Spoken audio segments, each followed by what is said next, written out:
성도님들, 제가 말하는 이 사람은 누구일까요? 이 사람들은 누구일까요? 세상에서 누구보다 귀한 사람입니다. 아프면 대신 아파주고 싶어요.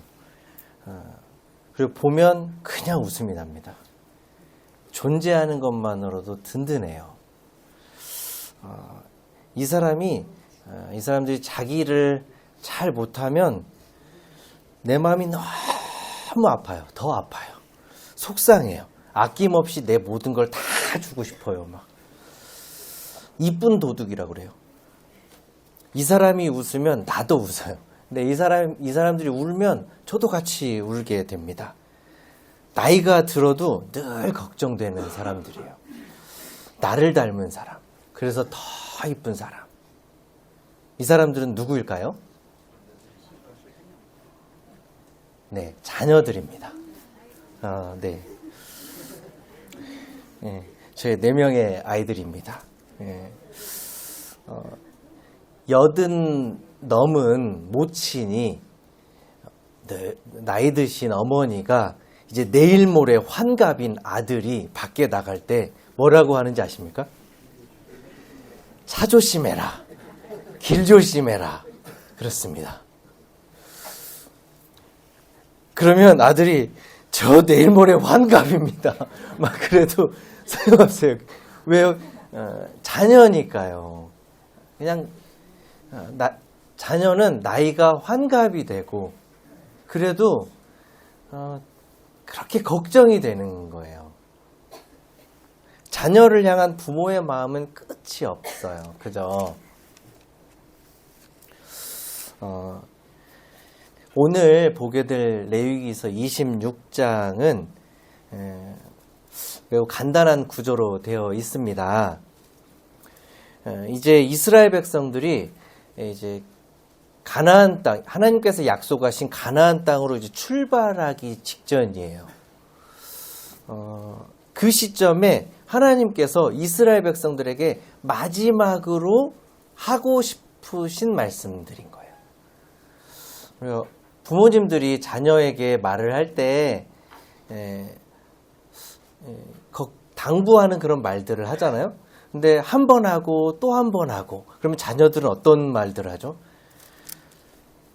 됐어요. 괜찮아. 그만해도 돼요. 막 그러는데 부모님들은 계속 말씀을 하시죠. 그게 중요하니까요. 이렇게 하나님께서 마지막으로 계속해서 당부하고자 하는 말씀이 오늘 보게 될 레위기서 26장의 말씀입니다. 이 구조는 간단해요. 이스라엘 백성들이 이제 약속한 가나안 땅에 들어가서 살게 될 때 하나님의 말씀에 잘 순종을 하면 너희들이 큰 상들을 받게 될 거다.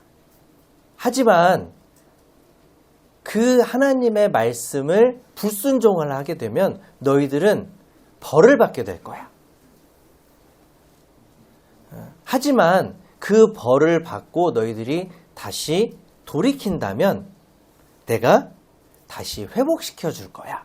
라는 구조입니다. 간단하죠? 근데 마치 부모가 자녀를 양육할 때 칭찬과 훈육을 하는 것과 같습니다. 하나님께서 이스라엘 백성들을 누구와 같이 대하는 겁니까? 자녀를 대하는 것 같이 하고 계시는 거예요.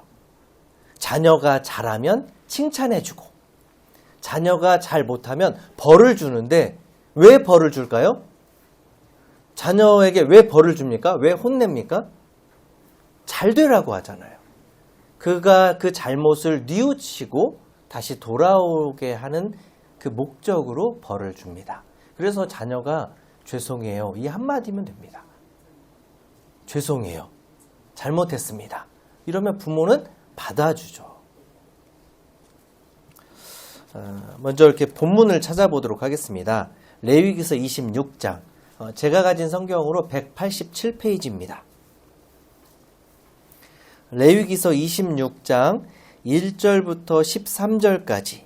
이 내용은 이스라엘 백성들이 하나님의 명령을 잘 지킬 때, 하나님의 말씀을 잘 순종할 때 하나님께서 부어주실 복들에 대해서 소개하고 있습니다. 1절부터 13절까지요. 한번 교독하도록 하겠습니다. 제가 먼저 읽도록 하겠습니다. 1절부터 13절까지입니다. 너희는 자기를 위하여 우상을 만들지 말지니 조각한 것이나 주상을 세우지 말며 너희 땅에 조각한 석상을 세우고 그에게 경배하지 말라. 나는 너희의 하나님 여호와임이니라.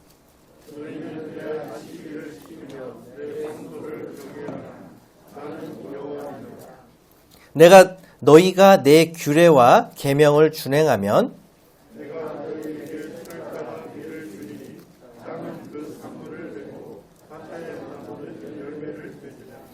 너희의 타작은 포도 딸 때까지 미치며 너희 포도 따는 것은 파종할 때까지 미치리니 너희가 음식을 배불리 먹고 너희의 땅에 안전하게 거주하리라.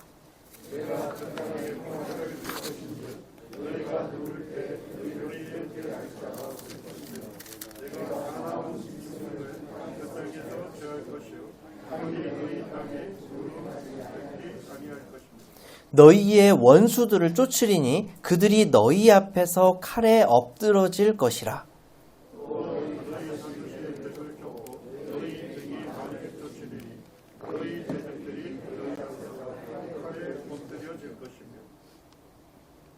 내가 너희를 돌보아 너희를 번성하게 하고 너희를 창대하게 할 것이며 내가 너희와 함께한 내 언약을 이행하리라.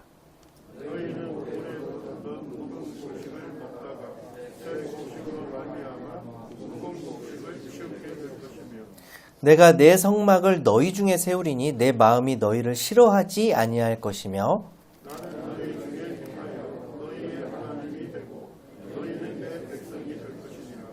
나는 너희를 애굽 땅에서 인도해 내어 그들에게 종된 것을 면하게 한 너희의 하나님 여호와이니라. 내가 너희의 멍에의 빗장을 부수고 너희를 바로 서서 걷게 하였느니라. 네, 감사합니다. 하나님께서 이스라엘 백성들에게 주시겠다 약속하신 축복들의 목록인데요. 참 많아요. 좀 길었죠. 그러면 이스라엘 백성들이 먼저 지켜야 될 것이 무엇인지 1절에서부터 2절까지 하나님께서 다시 말씀해 주세요. 지금까지 계속 여러 번 말씀했던 그 말씀인데 다시 한번 강조하십니다. 하나님께서 1절과 2절에 보게 되면 너희는 자기를 위하여 우상을 만들지 말라 이렇게 말씀하십니다. 조각한 것이나 나무 같은 것을 이렇게 조각해서 가지고 다니거나 이렇게 세워두는 거죠. 그리고 주상을 세우지 말라. 주상이라는 것은 기둥을 말하는 거예요. 기둥을 세워서 거기에 막 조각을 해서 그것을 마치 신인 것처럼 우상을 세워가지고 섬기는 것입니다. 그리고 너희 땅에 조각한 석상을 세우고, 그러니까 석상은 뭐냐면 돌로 깎아서 만든 것들, 석탑이나 돌로 깎아서 이렇게 우상을 만든 것들을 말합니다.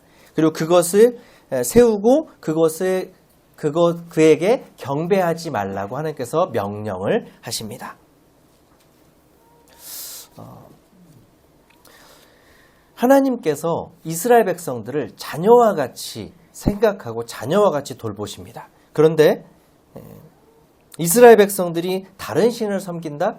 이것은 어떤 의미일까요? 이것은 마치 우리 집 은성이가, 저희 집 막내인 은성이가 저한테 아빠라고 해야 되는데 다른 사람한테 보고 아빠라고 하는 거예요.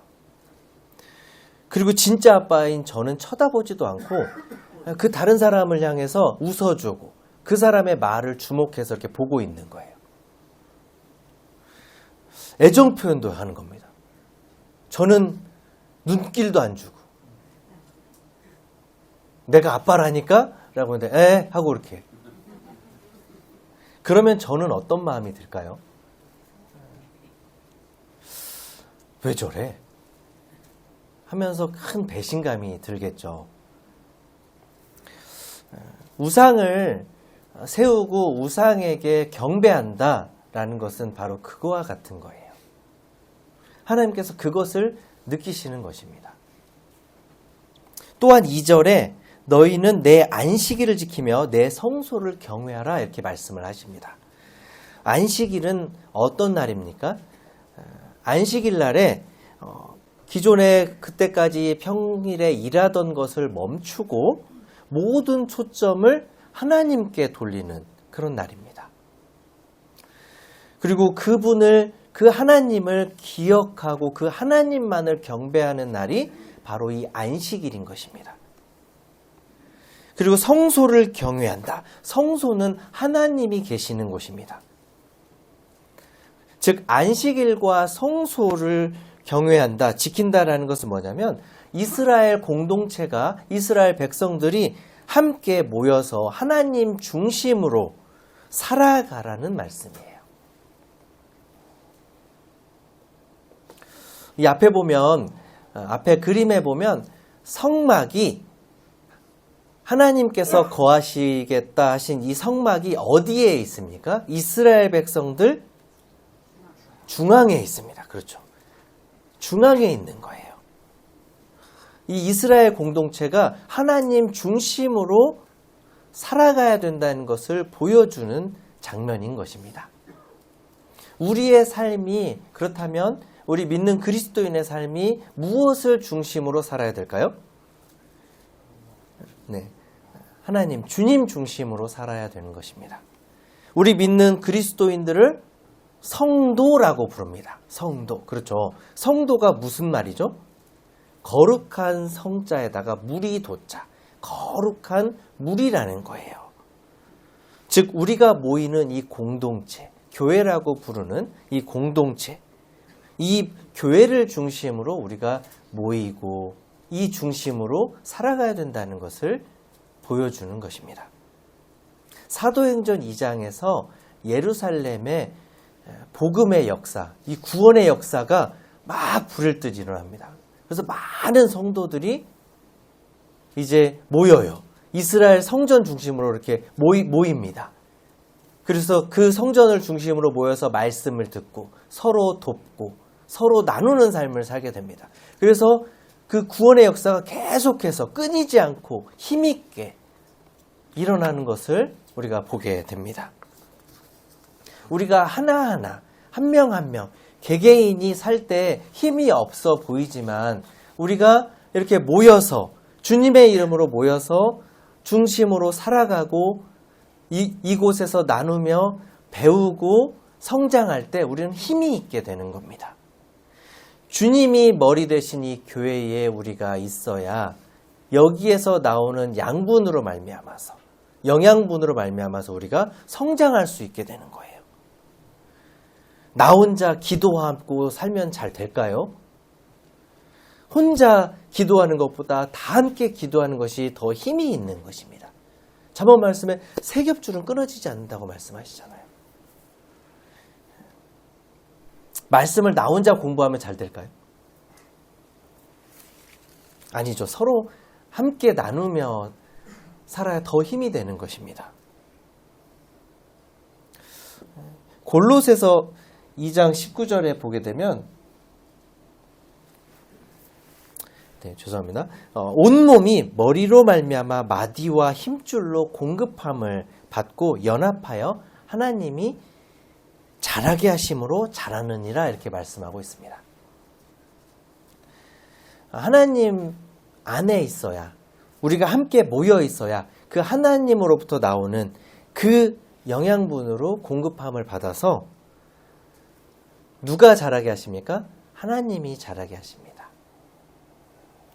이것이 안식일을 지키고 내 성소를 경외하라는 말씀을 통해서 받게 되는 교훈입니다. 그렇다면 이제 3절 이하에 하나님께서 부어주시겠다. 하나님의 명령을 지킬 때, 잘 지킬 때 그것을 통해서 하나님께서 부어주시겠다는 축복에 대해서 한번 찾아보도록 하겠습니다. 이렇게 앞에 보시면 이렇게 표가 나오는데요. 순종할 때 받게 되는 상, 그리고 불순종할 때 받게 되는 징벌, 이렇게 표로 정리를 해봤습니다. 첫 번째로 4절에 보게 되면 하나님께서 철 따라 때마다 비를 주시겠다 하는 축복을 주십니다. 4절에 보게 되면요. 내가 너희에게 철 따라 비를 주리니 땅은 그 산물을 내고 밭의 나무는 열매를 맺으리라. 비를 내려주신다고 하는데 이게 왜 축복일까요? 비가 왜 축복이죠? 농사를 지으신 분은, 농사를 짓고 계시는 성도님들은 잘 아실 겁니다. 비가 안 오면 어떻게 될까요? 농사를 지을 수가 없죠. 또 먹을 물도 부족해집니다. 가나안 땅, 이제 이 이스라엘 백성들이 하나님께서 약속하신 가나안 땅에 가게 될 텐데요. 가나안 땅은 돌이 많은 땅입니다. 돌이 많은 땅이에요. 돌이 많은 땅이 농사가 잘 되나요? 물이 막 빠져나가겠죠. 때에 맞게끔 비가 안 내리면 농사를 지을 수 없는 땅이 가나안 땅입니다. 돌이 얼마나 많으면, 이스라엘 전설에 이런 얘기가 있다고 합니다. 하나님께서 천지를 창조하신 다음에 천사들에게 돌과 막 이런 것들을, 돌을 막 이렇게 해서 곳곳에 뿌려라 뭐 이렇게 명령을 하셨대요. 그런데 한 천사가 가다가 실수로 이런 뿌렸대요. 거기가 가나안 땅이래요. 그래서 돌이 그렇게 많대요. 돌이. 이런 땅에 어떻게 농사를 짓나. 아직 이스라엘 백성들이 가나안 땅에 가기 전이에요. 그럴 정도로 이 척박한 땅이 가나안 땅입니다. 비가 없으면 안 돼요. 비가 없으면 농사를 지을 수 없고 목축, 양이나 소 이런 것들을 기를 수 없는 땅이 이 가나안 땅입니다. 토양도 석회암이 많아요. 그래서 물을 가두어 놓고 필요할 때 쓸 수도 없어요. 하나님의 은혜 없이는 살 수 없는 땅. 왜 하나님께서는 그곳을 젖과 꿀이 흐르는 땅이라고 말씀하셨을까요? 자, 그런데 하나님께서 철 따라 비를 내리시겠다. 그래서 그 땅은 풍성한 수확을 할 수 있고 나무들도 풍성하게 열매를 맺을 수 있게 하시겠다 하시는 거예요. 그래서 축복입니다. 5절에 보게 되면요. 너희의 타작은 포도 딸 때까지 미치며 너희의 포도 따는 것은 파종할 때까지 미치리니, 이렇게 말씀하고 있는데요. 타작이 뭐 하는 거죠? 곡식을 추수하고 난 다음에 막 이걸 이렇게 터는 거죠. 그죠? 근데 이 타작을 하는데 언제까지 타작한다는 말씀이에요? 포도 딸 때까지. 타작하다 보면 포도가 나온다는 거예요. 파종하고 또 수확하고 이게 계속 이 사이클이 돌아간다는 겁니다. 가나안 땅은 3, 4월에 보리를 추수를 합니다. 3월, 4월 되면 보리를 막 추수를 하는 거예요. 그러면 이제 4, 5월 정도 되면은 밀을 추수합니다. 막 계속 타작하고 있습니다. 그러다 보면 여름 이렇게 되면 기타 곡식들이 막 나와요. 또 타작합니다. 그리고 7, 8월이 되면 이제 포도가 나와요. 막 이렇게 쉼 없이 이렇게 사이클이 이렇게 돌아가는 거예요. 그래서 철마다 비를 내리시겠다, 풍성하게 하시겠다라는 말씀이 이 말씀인 것입니다. 그리고 6절에 보게 되면요, 두 번째로 가나안 땅에 평화를 주신다, 이렇게 말씀을 하십니다. 우리나라가 역사적으로 이렇게 보게 되면 외세로부터 많은 침략이 있었습니다. 그렇죠. 그래서 성이 많아요. 왜 성이 많습니까? 곳곳에 성이 있습니다. 곳곳에 성이 있어요. 우리나라 왜 이렇게 성이 많을까요? 그것도 성이 어디에 있습니까? 산에 있어요. 뭐 평지는 많이 없고 막 산에 있어서, 왜 산에 있습니까? 막 도망가야 돼요. 그러면 적들도 막 쳐들어와가지고 어디로 갔어? 뭐야, 저기 산이야? 산에 있어? 막 그래서 왜 저기까지 도망갔대? 막 이렇게 해서 심지어 설악산 그 꼭대기에 성이 있다고 합니다. 가다가 지치라고요. 그런데 우리나라가 이 지정학적으로 위치가 안 좋기 때문에 그러는데요. 이스라엘 백성들이 갈 가나안 땅은 우리나라보다 더 안 좋습니다. 가나안 땅 밑으로는요, 애굽이라는 큰 나라가 있어요. 그리고 위로는요, 아수르라는 강대한 나라가 있습니다. 근데 이 두 나라가 서로 싸워요. 서로 싸우는데 막 지나가는데 그 지나가는 땅이 가나안 땅이에요. 제가 이렇게 서 있는데요, 강호동, 마동석, 이렇게 있는 거예요. 이렇게 있는데 저를 사이에 두고 서로 싸워요. 막. 이 둘이 저를 지키면 좋은데 이 둘이 막 서로 저를 두고 막 싸우는 겁니다. 그러면 저는 어떻습니까?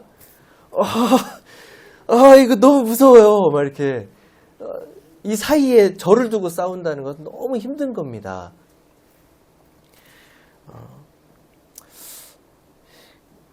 참 그럴 때 하나님께서 8절에 7절, 8절에 보게 되면 너희를 강하게 하실 것이다 라는 축복을 주세요. 제가 강호동과 마동석이 두렵지 않으려면 제가 헐크가 되면 됩니다. 헐크 아시죠? 막 갑자기 막 화나게 하면 막 몸이 막 이렇게 커지는 거예요. 이 강호동, 마동석보다 더 커지는 겁니다. 이어서 이렇게 7절, 8절 보게 되면요. 하나님께서 너희의 원수들을 쫓을 것이다. 그들이 너희 앞에 칼에 엎드러질 것이다. 8절에 보게 되면요. 너희 다섯이 몇 명을 쫓는다고 말씀하십니까? 100명이요. 5명이 100명을 이긴다고요. 너희 100이 몇 명을 쫓는다고요? 10,000명이요. 100명이 10,000명을 이긴다고. 이게 가능한 숫자입니까? 말이 안 되죠. 우리가 영화를 너무 많이 봐가지고 그럴 수 있겠다라고 생각하실 수 있는 분들이 있을 수 있어요. 그죠? 근데 이게 전쟁을 하는 입장에서 5명이 100명을 이긴다? 이거 말도 안 되는 숫자예요, 사실. 5명이 100명을 이긴다. 영화를 너무 많이 봐서 그런 건데. 이게 그럴 수 없습니다, 사실. 이것은 전쟁의 승패는 군사의 많고 적음에 달려있지 않다는 걸 보여주는 거예요. 오직 누구에게 달려있다는 겁니까? 하나님께 달려있다는 것을 말씀하고 있는 거예요. 이스라엘 백성들에게 너희들 걱정하지 마라. 너희들이 내 말에 순종할 때 이 적들은 아무것도 아니다. 이렇게 말씀하시는 겁니다. 여기에 계속해서 강조하시는 말씀이 있습니다. 계속해서 등장하는 단어가 있어요. 내가라는 단어입니다. 내가. 하나님께서. 내가. 4절에 내가 너희에게 철 따라 비를 주겠다. 6절에 내가 그 땅에 평화를 줄 것이다. 내가 사나운 짐승을 그 땅에서 제할 것이다. 내가 너희의 원수를 쫓을 것이다. 내가 그들이 너희 앞에 칼에 엎드러지게 될 것이다. 내가 너희에게 이렇게 힘을 줄 것이다. 이 모든 축복을 하나님께서 하나님께서 직접 하시겠다는 거예요. 하나님께서 직접 손을 들어서 이 얼마나 완벽하고 감사하고 믿을 만한 약속인지 모르겠습니다. 10절에는요. 하나님께서 오래 두었던 묵은 곡식을 먹다가 새 곡식으로 말미암아 묵은 곡식을 어떻게 한다고요? 치운다고요. 우리 햇곡식이 맛있습니까? 묵은 게 맛있습니까? 햇곡식이 맛있죠. 그냥 막 꿀맛이 나요. 꿀맛. 막 묵은 곡식 먹다가 햇곡식이 나오면 묵은 곡식이 어떻게 됩니까? 뭐야 이거 떡이나 해먹지 뭐 막 이러잖아요. 그러잖아요. 이거 도저히 못 먹겠다 막 떡으로 해먹자 막 이렇게 하잖아요. 풍성한 수확을 약속하십니다. 그리고요 무엇보다도 너무나 감사가 되는 게 10절에서 13절에 보게 되면요 이스라엘의 하나님이 될 것이다.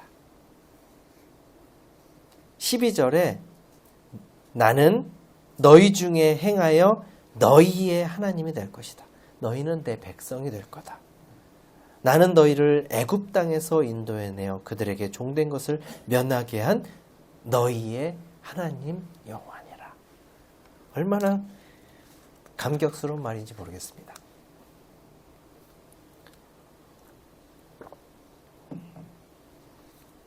하나님께서 책임져 주시겠다 말씀하시는 거예요.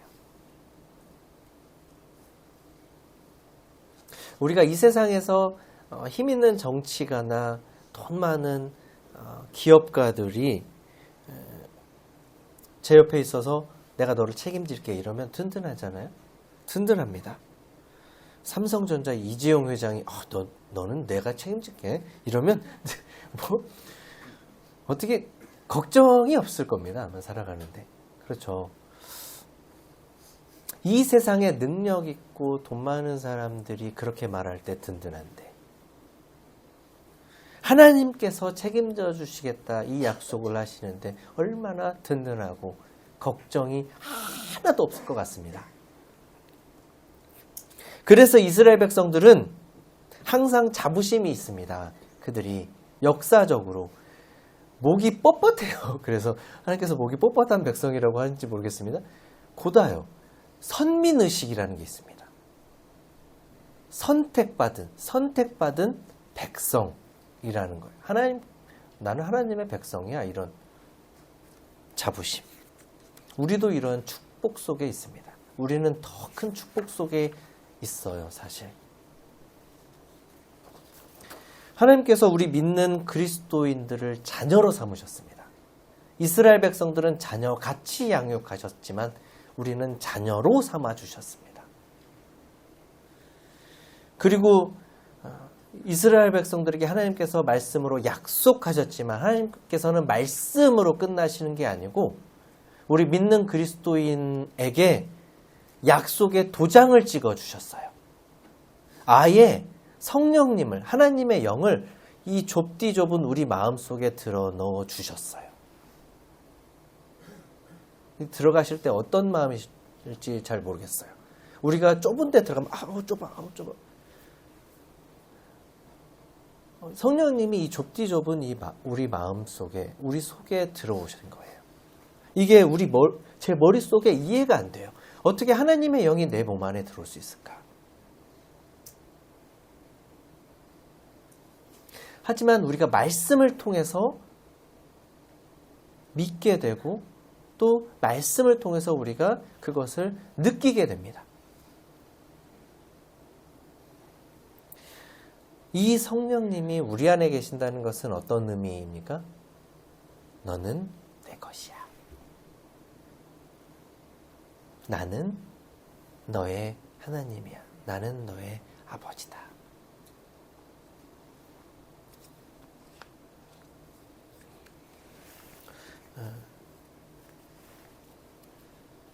앞서 한 형제님이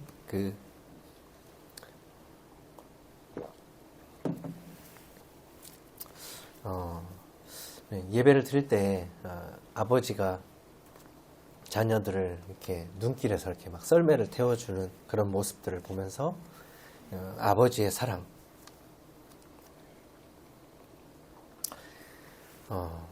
그 하나님의 사랑을 기억하게 됩니다.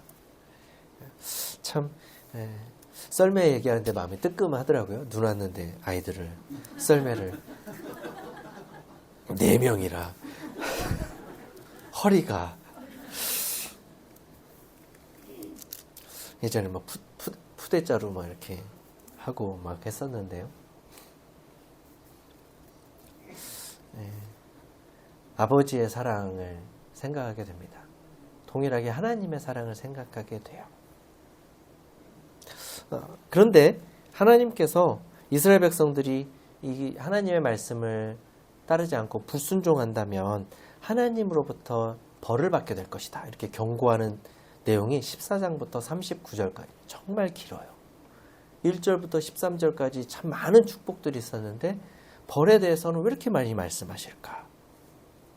그것도 한 번에 그치는 게 아니고 여러 번에 단계별로 계속해서 그 강도가 세집니다. 그런데 성도님들, 하나님께서 한 번 잘못했다고 벌을 주시는 그런 냉정한 분인가요? 참을성, 인내가 부족해서 버럭하시는 분이십니까? 아니죠. 하나님께서는 그런 분이 아니십니다. 15절에 보게 되면 이스라엘 백성들이 단순히 그 하나님의 명령을 한 번 어긴 게 아니에요. 15절에 보게 되면 내 규례를 멸시하여, 앞으로 이스라엘 백성들의 모습이 이렇게 떠오르게 되는데요. 내 규례를 멸시하여 마음에 법도를 싫어하여 내 모든 계명을 준행하지 아니하면 그리고 내 언약을 배반할진대. 그러니까 한 번 불순종한 게 아니고 너희들이 만약에 거기에 그치는 게 아니고 하나님의 명령을 멸시하면 그리고 하나님의 말씀을 싫어하기까지 하고 또 그것을 지키지 아니하고 오히려 막 배반하기까지 대적하기까지 하나님의 말씀을 대적하기까지 하면 벌을 주겠다 이러시는 거예요. 하나님께서 그때까지 가만히 계실까요? 아니요, 계속 말씀하실 겁니다. 한 번 말하고 또 한 번 말하고 선지자를 보내서 또 한 번 말하고 또 말하고 돌이켜라 돌이켜라 돌이켜라 너희들이 잘못하고 있다. 계속해서 말하는 거예요. 그때까지 참으시다가 벌을 내리신다는 거예요. 부모가 자녀에게 야 그만해 얘기하다가 계속해서 잘못을 하는 거예요. 그럼 어떻게 됩니까? 혼내야죠. 혼냅니다. 왜냐하면 부모의 말을 무시하는 거니까요. 근데 왜 혼내야 되죠? 뉘우쳐서 돌이키게 하기 위해서 혼내는 것입니다. 16절에 보게 되면요. 내가 이같이 너희에게 행하리니 곧 내가 너희에게 놀라운 재앙을 내릴 것이다. 이렇게 말씀하고 있습니다. 16절에요. 놀라운 재앙을 내릴 것이다. 그 16절에 계속해서 아래로 보게 되면 폐병과 열병으로 눈이 어둡고 생명이 쇠약하게 될 것이다. 너희가 파종한 것은 헛될 것이다. 너희 대적이 그것을 먹어버릴 것이다. 이렇게 말씀하시는 거예요. 너희의 생명이 병에 들 거예요. 병에 들 거야. 그리고 너희가 파종해서 막 이제 추수해야 되겠다 하는데 너희의 대적들이 와서 그것을 먹어버릴 것이랍니다. 그러면 그들을 공격하면 되잖아. 이렇게 생각할 수 있잖아요. 그런데 17절에 보게 되면 내가 너희를 칠 것이다. 하나님이 이스라엘 백성들을 공격하는 거예요. 그래서 너희의 대적에 패할 것이고 너희를 미워하는 자가 너희를 다스릴 것이다. 이렇게 말씀하십니다. 이렇게 벌을 내렸음에도 왜 벌을 내리신다고요? 돌이키게 하기 위해서. 근데 이렇게 벌을 내림에도 불구하고 18절에 너희가 그렇게까지 되어도 내게 청종하지 아니하면 너희의 죄로 말미암아 내가 너희를 몇 배로 벌할 거라고요? 7배나. 몇 배라고요? 7배. 가중처벌을 하시겠다.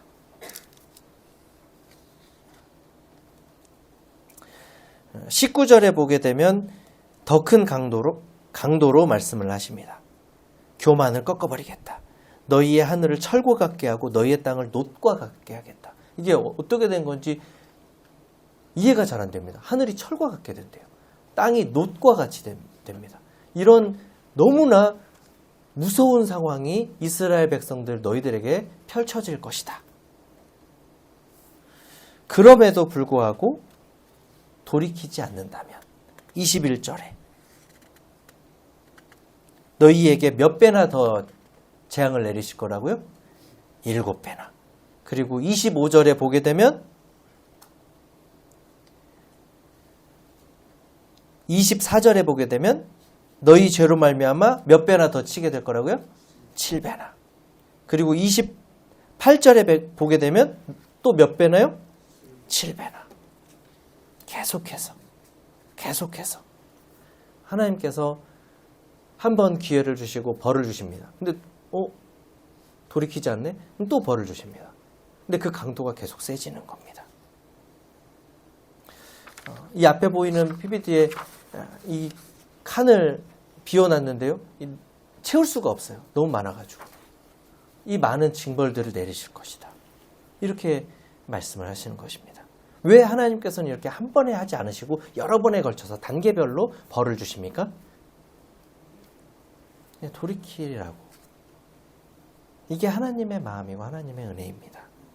여기 징벌하리라라는 나오는 단어는요, 원어로 야사르라는 단어입니다. 이 야사르라는 단어는요, 훈계할 때 사용되는 단어라고 합니다. 꾸짖어 고치게 하다라는 의미예요. 꾸짖어서 고치다, 고치게 하다. 하나님께서 계속해서 이스라엘 백성들이 돌아오기를 바라는 마음으로 주시는 거예요.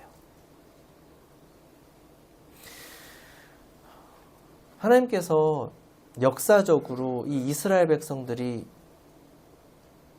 지금 가나안 땅에 들어가지도 않았는데 이렇게 말씀하시는데요. 역사적으로 이스라엘 백성들은 우리는 성경을 통해서 알게 되잖아요. 어떤 모습을 보였습니까? 이대로 되잖아요. 축복은 이렇게 되는 게 찾기가 참 어려운데 징벌들은 너무나도 잘 찾아보게 되는 그런 역사를 성경을 통해서 보게 돼요. 그래서 이사야서 1장에서 하나님께서 뭐라고 말씀하십니까? 너무 답답해가지고 듣지도 못하는 하늘에게 하늘이여 들으라. 듣지도 못하는 땅한테 말합니다. 땅이여 들으라. 내가 이스라엘을 자식같이 양육하였는데 그들이 나를 버렸다. 나를 거역했다. 이렇게 말씀하세요. 그리고 33절에 보게 되면요. 내가 너희를 여러 민족 중에 흩을 것이요 내가 칼을 빼어 너희를 따르게 하리니 너희의 땅이 황무하며 너희의 성읍이 황폐하리라. 33절에 하나님께서 이스라엘 백성들을 그 가나안 땅에서 흩어버리실 것이다. 쫓아내서 흩어버리실 것이다 라고 경고하십니다. 정말 말썽부리고 말 안 듣고 계속해서 죄짓고 거역하는 자식 마지막에는 어떻게 하죠? 우리 쫓겨나죠. 쫓아냅니다. 집에서. 나가! 하면서 쫓아냅니다. 다시 안 보겠다라고 쫓아내시는 겁니까? 아니죠. 최후의 수단으로 쓰는 겁니다. 다시 쫓겨나서 갈 데 없으니까 이제 잘못을 뉘우치고 돌아오라고요. 혹시 여기 집에서 쫓겨나신 경험이 있으신 분? 손은 들지 마시고 저도 모르게 손을 들었네요. 막 이렇게. 하나님께서 마지막 수단으로 쓰신 거예요. 쫓아내시는 거. 흩어버리시는 거. 그럴 때 이스라엘 백성들이 어떻게 됩니까? 진짜 뉘우칩니다. 바벨론에서 뉘우쳐서 이렇게 돌아오잖아요. 그게 또 안 되니까 또 흩어버리십니다. 이제 때가 돼서 다시 이렇게 모으셨는데요. 하나님께서 이제 때가 돼서 이렇게 모으신 겁니다. 하나님은 이렇게 이스라엘 백성들이 돌아오길 바라시는 마음에서 벌을 주세요. 그래서 40절 이하에 보게 되면 이스라엘 백성들이 다시 돌이켰을 때 그들이 벌을 받고 다시 돌이켰을 때 회복시켜 주십니다. 41절, 42절 같이 한번 읽도록 하겠습니다. 41절, 42절 시작. 나도 그들에게 대항하여 내가 그들의 원수들의 땅으로 끌어갔음을 깨닫고 그 할례받지 아니한 그들의 마음이 낮아져서 그들의 죄악의 형벌을 기쁘게 받으면 내가 야곱과 맺은 내 언약과 이삭과 맺은 내 언약을 기억하며 아브라함과 맺은 내 언약을 기억하고 그 땅을 기억하리라. 하나님께서 너희들이 뉘우치면 내가 야곱과 이삭과 아브라함에게 약속하신 내가 너희를 절대 버리지 않고 그 언약하셨던 그 약속을 지켜서 다시 돌아오게 하리라. 이렇게 약속하십니다. 얼마나 이스라엘 백성들을 사랑하시는지 몰라요. 그렇게 거역하고 또 거역한 이스라엘 백성들을 얼마나 사랑하셨는지 몰라요. 그래서 로마서에서 하나님께서는 그때 당시에 사람들이 이스라엘 백성들은 이 유대인들, 예수님을 못 박은 유대인들은 어떻게 될까? 뭐 이렇게 하는데요. 하나님께서는 이렇게 단언하십니다. 이렇게 말씀하십니다. 하나님의 부르심과 은사에는 후회하심이 없다. 버리지 않을 것이다. 이렇게 말씀하세요. 동일하게 우리를 버리실까요? 동일하게 버리지 않으실 것입니다. 그것에 감사가 됩니다. 말씀을 정리하도록 하겠습니다. 이스라엘 백성들이 가나안 땅으로 출발하기 전에 하나님께서 마지막으로 다시 한번 또 한 번 당부의 말씀을 하십니다. 이후에도 또 말씀을 하세요. 사실 하나님께서. 근데 이스라엘 백성들이 가나안 땅으로 출발하기 전에 출발 전에 당부를 하십니다.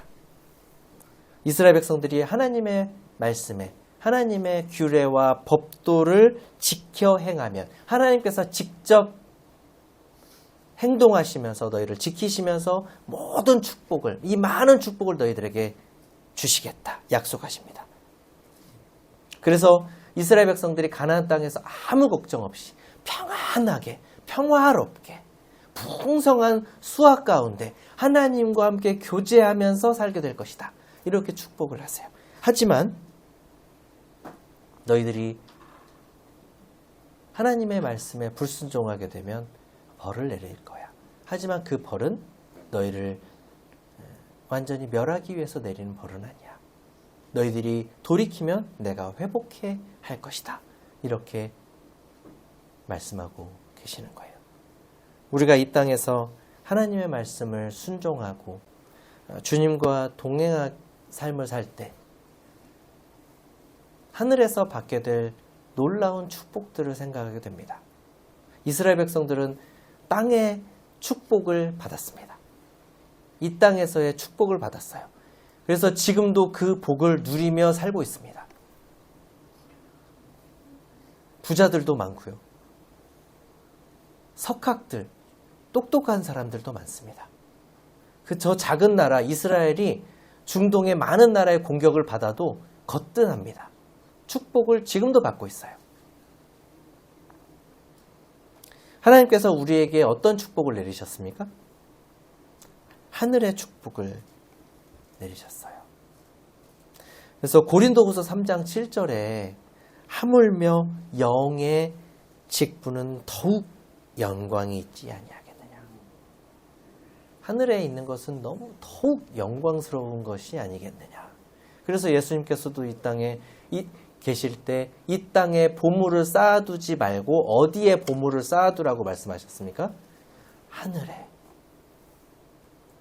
좀과 동록이 없는. 갉아먹 여기 이 땅에 있을 때는 막 누군가 뺏어갈 수도 있고 없어질 수도 있고 그러잖아요. 돈과 재물이. 근데 그 땅은 뺏어갈 게 없어요. 그대로 있어요. 막 더 불어나요. 막.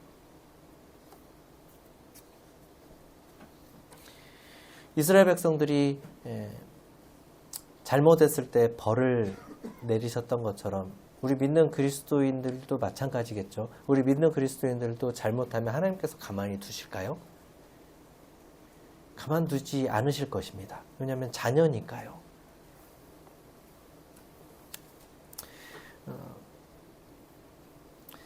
자녀니까 먼저 하나님께서 말씀하십니다. 성령님을 통해서 말씀하세요. 그래서 마음에 부담이 있습니다.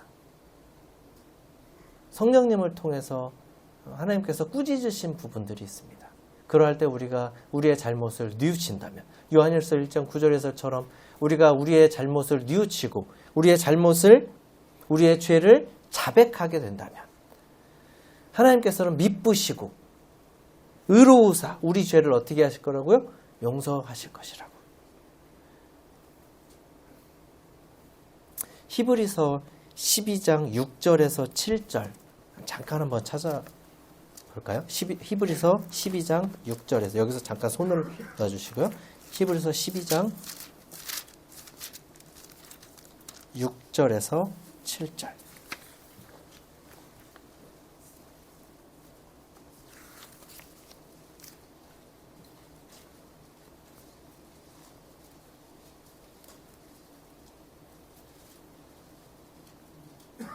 6절에 보시면요.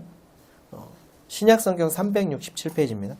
주께서 그 사랑하시는 자를 징계하시고 그가 받아들이시는 아들마다 채찍질 하심이라.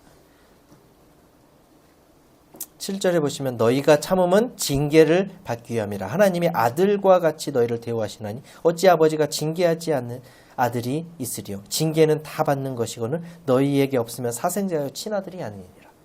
잘못했을 때 징계가 없으면 누가 아니라고요? 친아들이 아니라고요.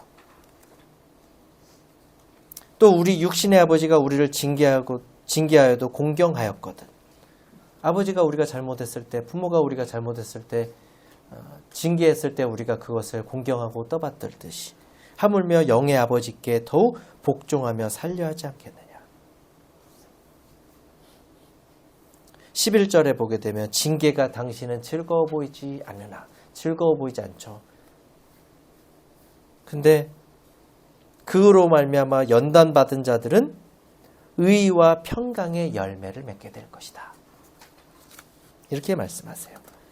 요한계시록 3장 19절에 무릇 내가 사랑하는 자를 책망하여 징계하노니 너희 그러므로 네가 열심을 내라 회개하라 라고 말씀하셨습니다.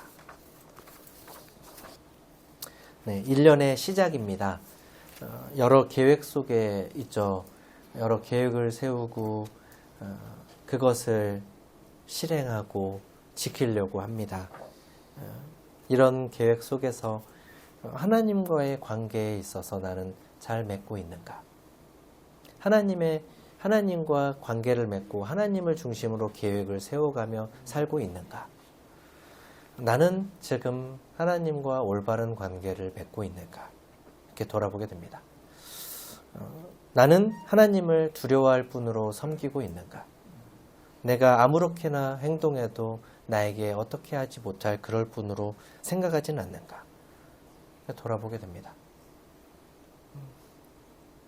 자식이 부모를 무서워하지 않으면, 경외하지 않으면 마음대로 행동하는 것처럼 그렇게 행동하는 것은 없는가? 돌아보게 됩니다. 육신의 부모님은 제가 보지 못하는 부분, 부모님들이 저를 보지 못하는 부분들이 있지만 하늘에 계신 하나님은, 하나님 아버지는 우리의 모든 것을 보시고 지켜보시고 계시는 분이시기에 더욱 두려움이 있습니다. 나의 중심에 하나님을 두고 있는가? 우리가 교회로 모일 때 나의 생각이 아니라 내 생각대로 나를 위해서 우상을 만드는 것이 아니고 참되신 하나님을 그대로 순종하며 하나님의 말씀을 우리 교회가 순종하며 살고 있는가? 이렇게 돌아보게 됩니다. 1년의 시작입니다. 하나님과 관계를 잘 맺고 계속해서 하나님과 하나님의 자녀로서 그리스도인으로서 향기를 드러내시는 성도님들이 되시길 바랍니다. 이상으로 말씀하시도록 하겠습니다.